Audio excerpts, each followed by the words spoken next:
Why am I wearing sunglasses on the inside of the house? Because I'm trying to wake you up. Sometimes you gotta look crazy for people to wake up, man. These are Morbius 1000s. I'm trying to get you to wake up. But no, on a serious note, I hope y'all doing well. It's getting frustrating for me to communicate with people. It's almost like I'm speaking a different language. I'm speaking English, but you still can't understand me. Crazy. Doesn't make any sense to me. Let's do a deep dive on it. This isn't even a super deep dive, but most people it is. We live in a world where, based on my experience, it seemed like 96% of people have self-diagnosed ADHD. So I don't even think anybody gonna be able to stick around that long, but that's besides the point. Get into it. Language and communication is the most important skill to learn.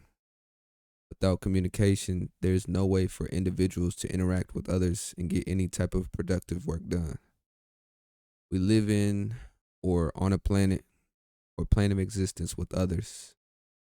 As far as we know, people could be bots or figments of your imagination, but as far as we know, I'm just gonna go with the idea that they're people.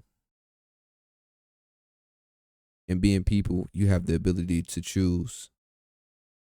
Now, every person has their own thoughts, ideas, feelings, and motives.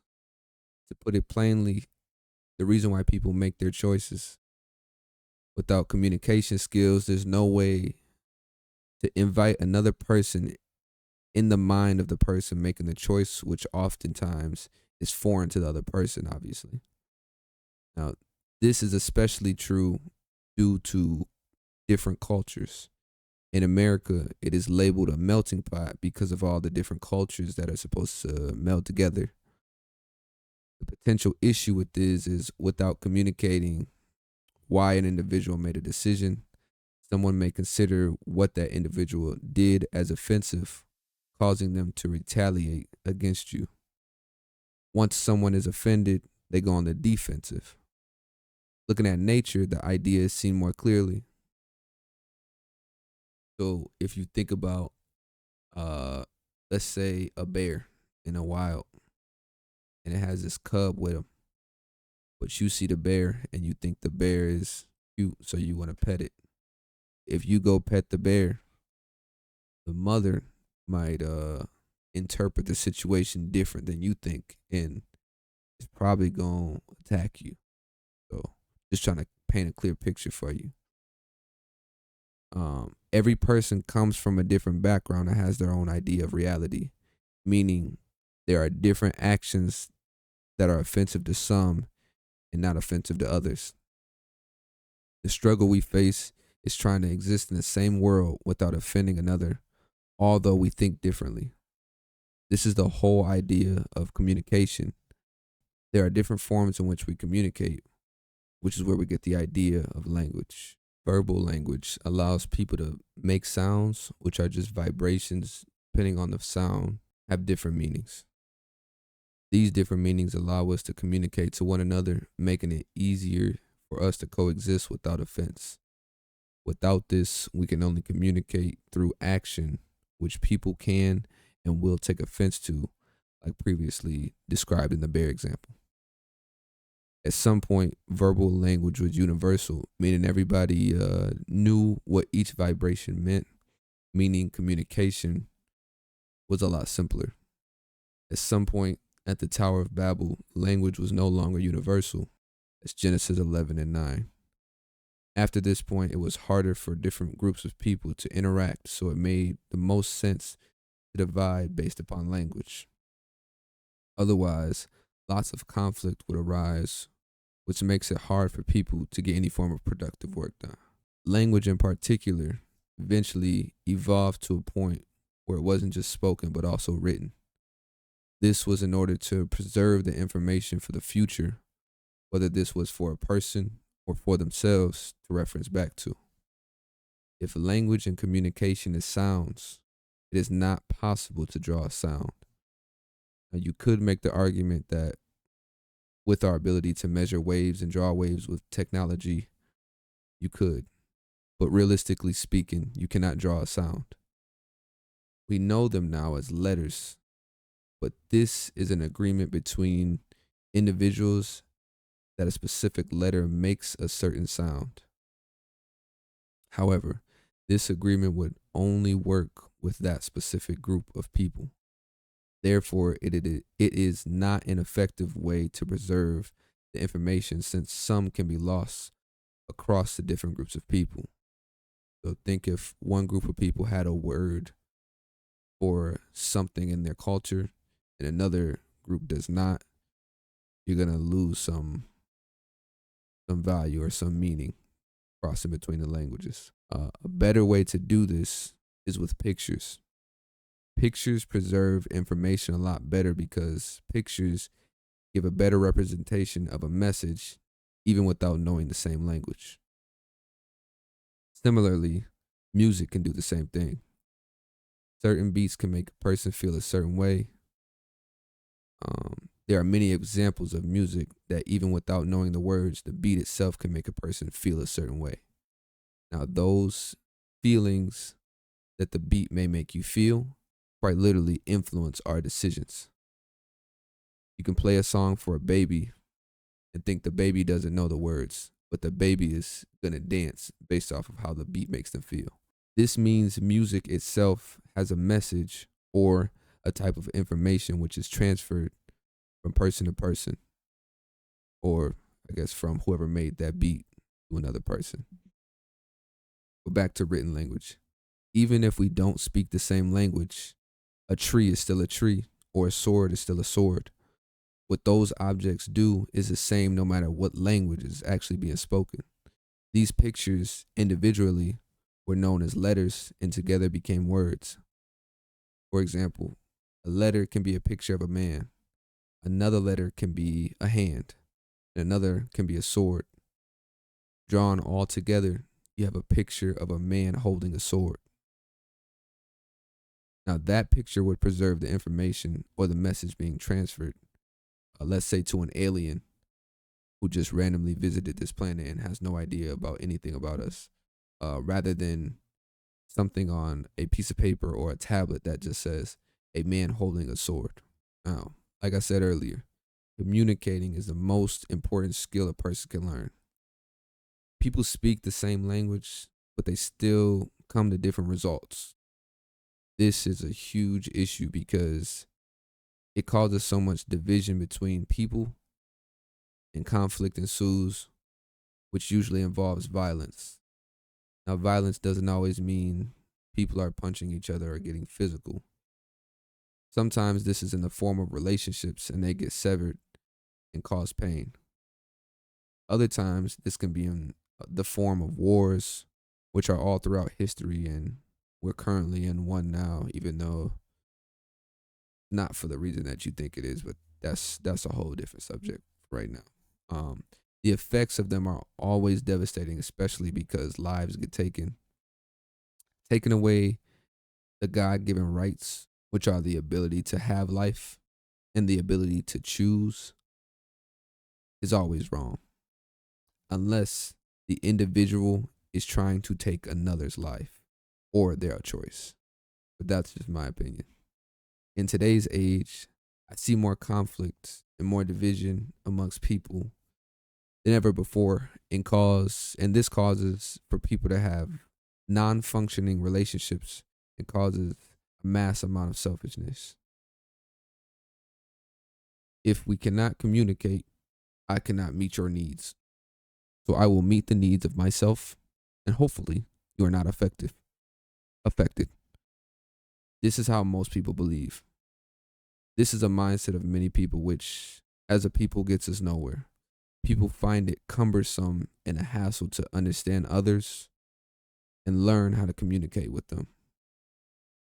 A lot of this has to do with the amount of with the amount of work it takes due to us speaking different languages, which makes it easy for people to miscommunicate.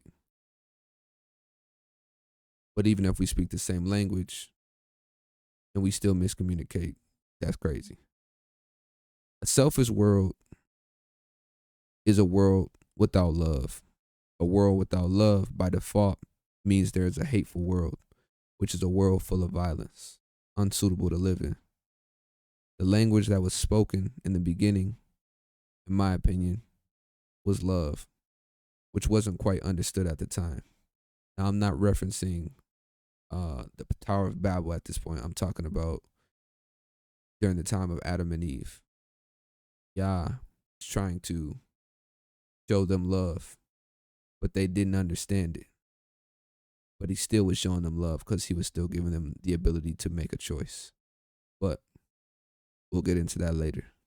Language and communication is meant to preserve information, or in other words, to keep alive. Information, once manifested in reality, or what we would call having a witness, is called truth. The truth is love, but love is always a choice. Now, what's the point of preservation? I just said it, to keep alive or to not allow things to die. Paint a clearer picture for you. If you think about preservatives in your food, they sit in your food so that your food does not go bad, aka die. Although I would argue that preservatives are trash. They make you die, but that's another conversation. Think about a refrigerator. You put your food in the refrigerator to preserve it so that it does not die or does not go bad. Now, what is it that we don't want to die? Not talking about food anymore. Talking about in life. The information, which is truth, is what we want to preserve. Think if I'm trying to transfer a message from one person to another, I'm transferring the truth to that person by writing it down or by speaking. Now, inside the truth is life, which is why truth will never die. Yahusha stated he was the way, the truth, and the life, which confirms this. That's John 14:6. He was the initial information. He was the truth. Like, he was the fabric that keeps reality alive. Now, the information was already there, but was written down first. And yeah, I would just say written down first in what is called the Old Testament. That's John 1:1-5. This reads, "In the beginning was the Word, and the Word was with Yah, and the Word was Yah. The same was in the beginning with Yah. All things were made by him, and without him was not anything made that was made. In him was life, and the life was the light of men. And the light shineth in darkness, and the darkness comprehended it not." Now, it was also inside of all of creation, but once again, I'm not going to get into that because I'll be here forever. That's a deeper conversation for a later date. The point is, Yahusha was Yah's word made manifest in this realm and fulfilled by him being brought back to life, proving in him is life because he died, right? I just said truth is life. Well, you tried to kill truth, but it didn't stay dead.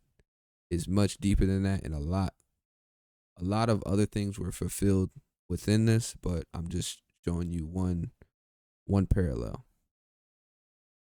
Now, when he was here, he confirmed what Yah said, like I just referenced back to in the Old Testament.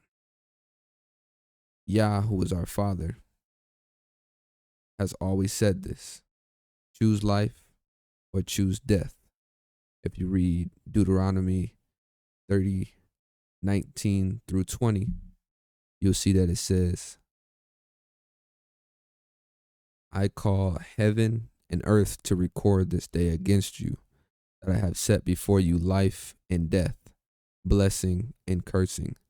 Therefore, choose life, that both thou and thy seed may live, that thou mayest love Yahuwah, your Elohim, and that thou mayest obey his voice, and that thou mayest cleave unto him, for he is thy life, and the length of thy days, that thou mayest dwell in the land which Yahuwah sware unto thy fathers, to Abraham, to Isaac, to Jacob, to give them. Once again, you can see he's saying choose, make a choice. You can either choose to live by him and by keeping his commandments, or don't. If you mess up, pick yourself up and keep trying. His son has also died, so you don't have to keep yourself down for missing the mark. That's Proverbs 24:16, which reads, and I'm just going to paraphrase here, the righteous man is going to fall 7 times, but he's going to keep getting back up. This is also confirmed in John 8:11, when there's a woman being caught in adultery, and instead of what they were trying to do, which was stone her, aka kill her, Yahusha said, go and sin no more. You don't have to die. You have to make a choice. Now, I'm guessing if she did it again and he wasn't there, they would have stoned her. So you could choose life or you can choose death. But, I'm going to let you make that choice. Preserving life on the earth through truth involves communication. Now, Yah's son Yahusha understood this, and because he understood this lost language of love, he was the example of this lost language that we had forgotten or just not understood.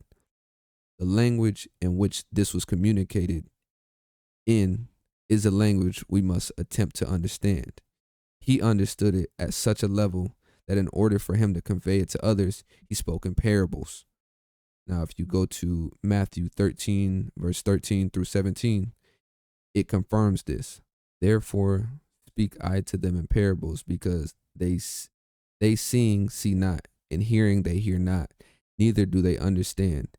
And in them is fulfilled the prophecy of, I'm just going to say Isaiah, which saith, by hearing ye shall hear, and shall not understand, and seeing you shall see, and shall not perceive. For this people's heart is waxed gross, and their ears are dull of hearing, and their eyes have they closed, lest at any time they should see with their eyes, and hear with their ears, and should understand with their heart, and should be converted, and I should heal them. But blessed are your eyes, for they see, and your ears, for they hear. For verily I say unto you, that many prophets and righteous men have desired to see those things which ye see, and have not seen them, and to hear those things which ye hear, and have not heard them. Now, when I said earlier that when Yahusha was here, everything was already written about in the Old Testament through Yah's word. His prophets wrote it down and spoke it to the people. Now, Yahusha was that, and he referenced back to it plenty times.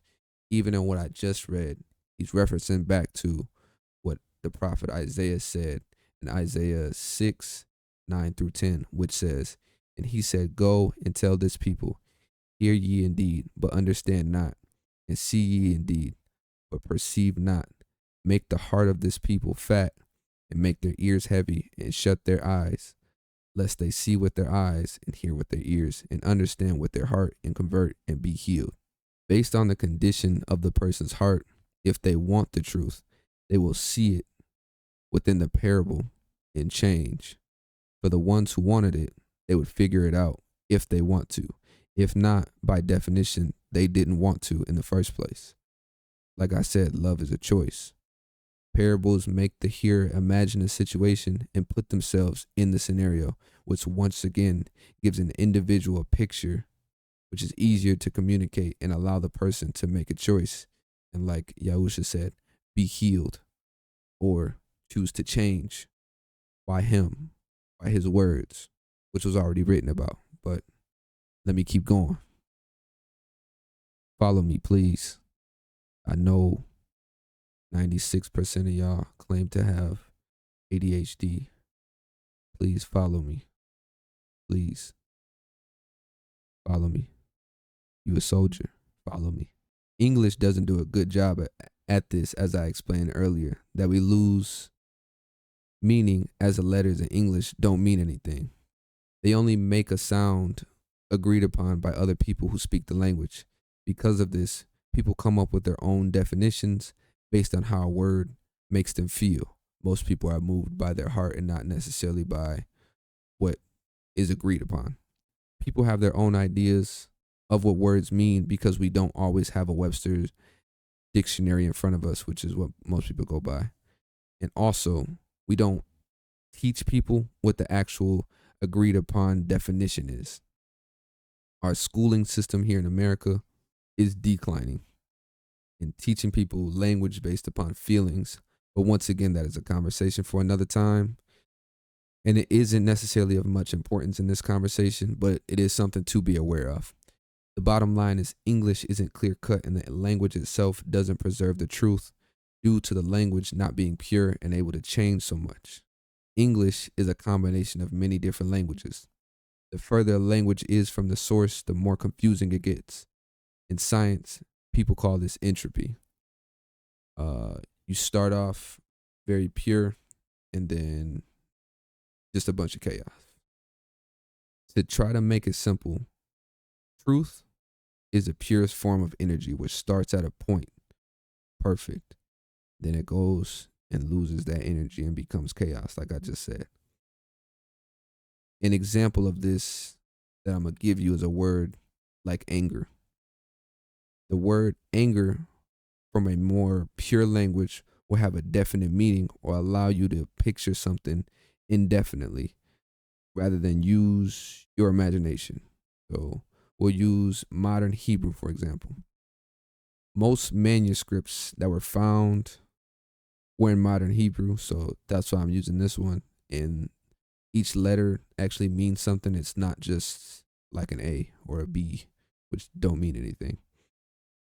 Now, the word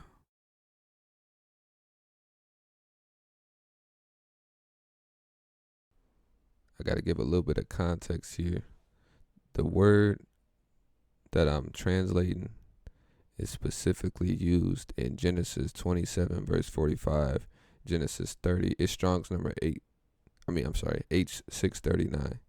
I got to say this because every time you see the word anger in the Bible, does not necessarily mean it's what I'm saying. But for these specific verses, that's what I'm explaining. This is when it's translated as what I'm about to say. Hopefully that makes sense. It's spelled Aleph Pei. That comes from the root word, and Aleph and Pei are both letters. That comes from the root word Aleph Nun Pei. Now, each of those letters that I said have a meaning. An Aleph is an ox, which is symbolizing a strong animal or strength or a leader, especially when it comes to plowing. A Nun is a picture of fish, or if you go all the way back to the ancient Paleo Hebrew, which just means ancient, it means, or it's a picture of a serpent. Now, if you think about, let's say, a sperm cell, that's a serpent. It looked like a snake that makes life. So it means life. The pei is the equivalent to a mouth. Everybody know what a mouth does. Talks. I'm talking. La la la. So together, you have a picture of strong life of the mouth, which is breath.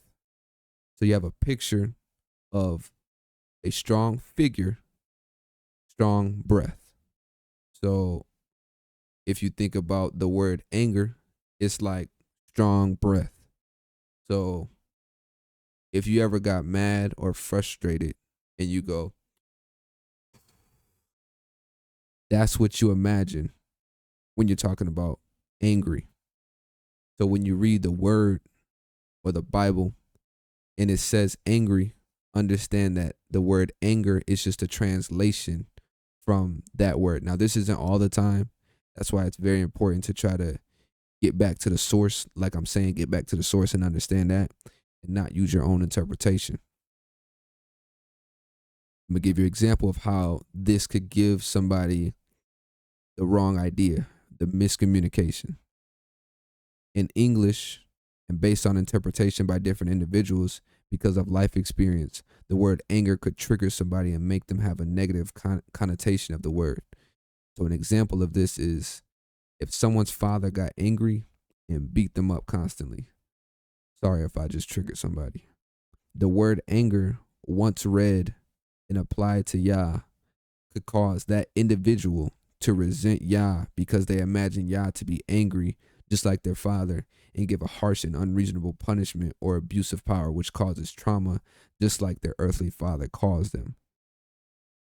The word that is used as a translation for angry, like I said, is simply just that, a translation used to try our best to describe a situation in English to an English reader, but going back to the original and understanding it as best as you can will allow you to get a more clear understanding and take you out of your bias, which you need to get out of.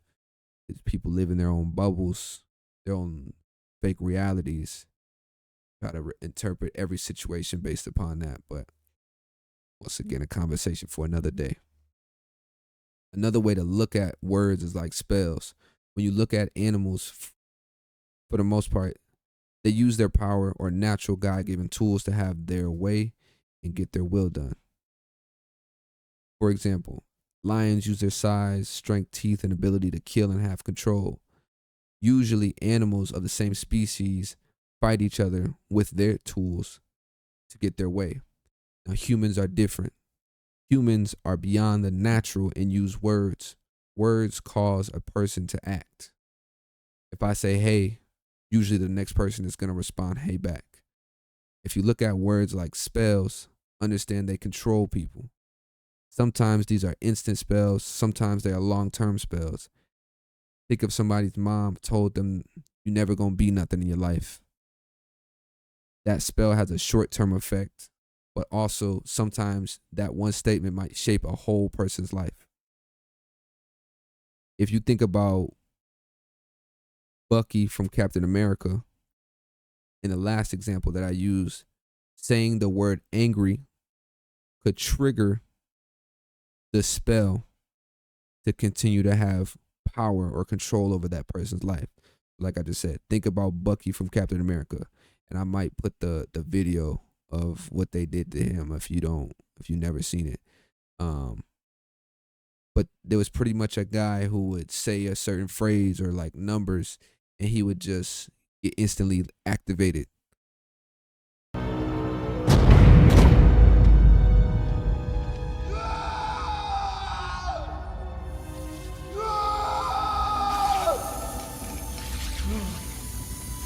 Желание. Шавой. 17. Рассвет. Печь. 9. Добросердечный. Возвращение на родину. 1. Грузовой вагон.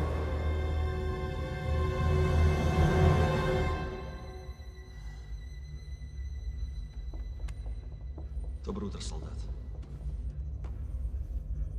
Я готов отвечать. У меня для тебя есть миссия. Санкционируй, извлекай. Без свидетелей. And this happens to a lot of people in their lives, but they don't know how to break out of that spell. So people have unlimited amount of triggers, and people can just control you with these words. Now, a lot of times, unless you know how to cast down the spell, it will shape an entire person's life.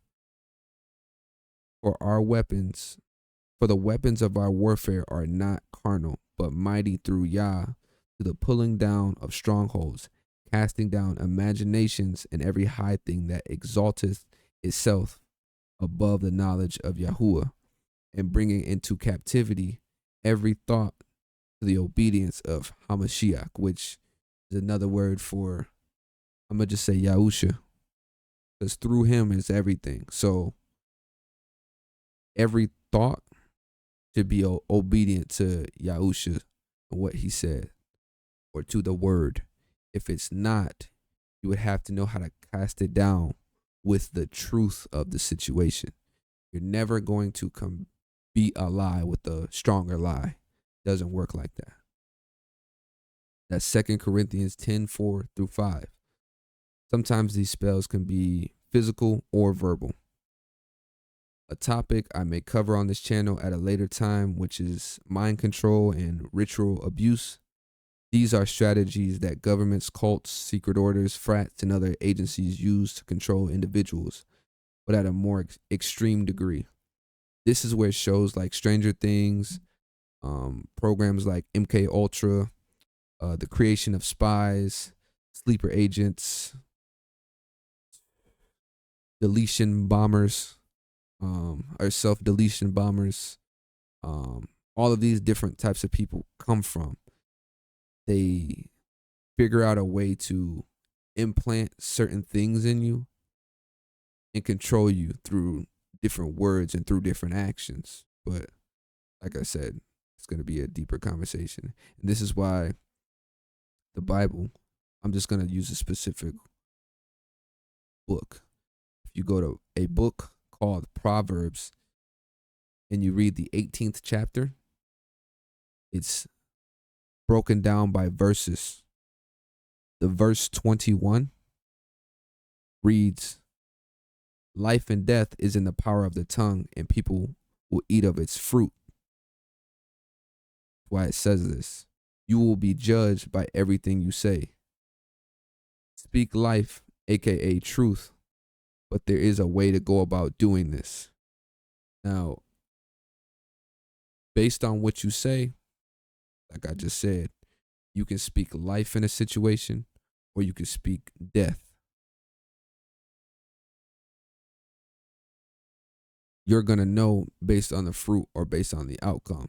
Now, that doesn't always mean when you say the right thing that something that you don't want to happen is going to happen. That's not what I'm saying. But there is a way to go about doing this.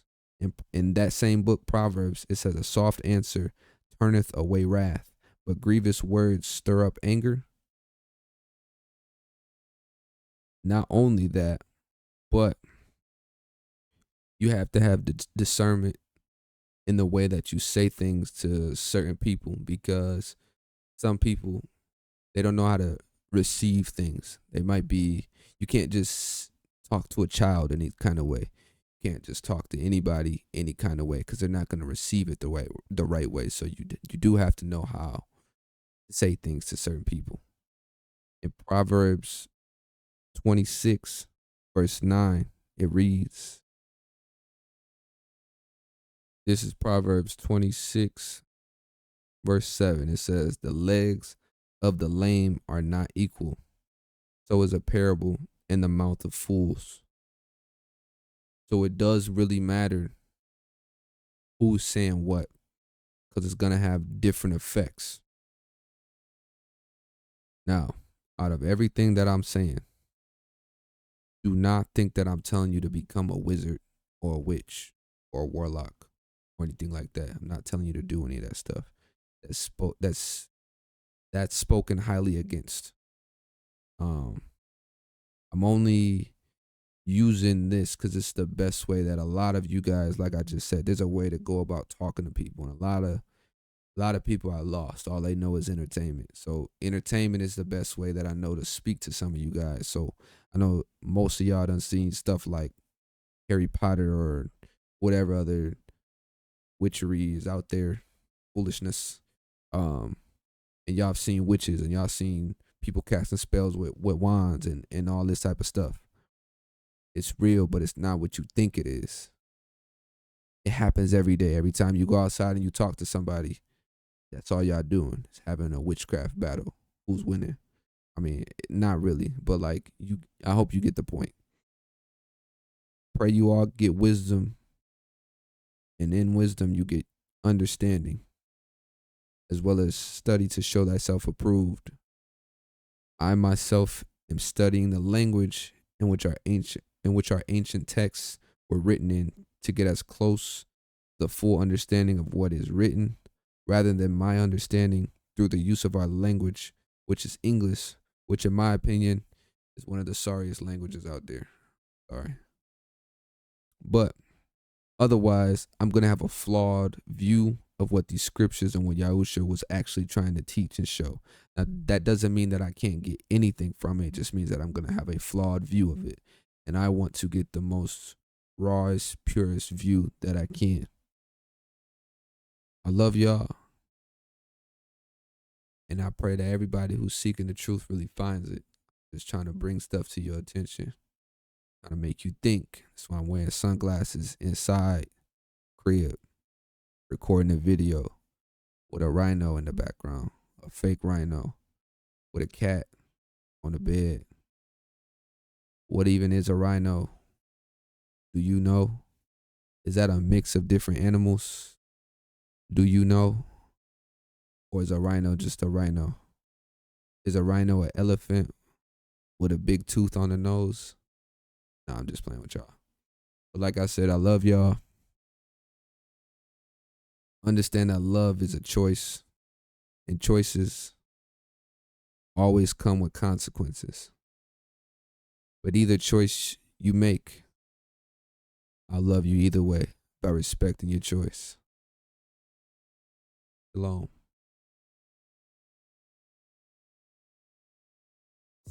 Surrounded by the lies of the evil television. The world wants your mind to make you tab by submission. Wrestling with trauma in your head, wanting healing. Medicine gon' start with the truth, I know it's killing. Painful at the start, but don't worry about them feelings. Learning how to open up, I'm trapped by the ceiling. It's the ceiling of my heart and the ceiling of my mind. It's hard to keep moving when I'm leaving y'all behind. Sharing what I know can cause pain, I did a crime.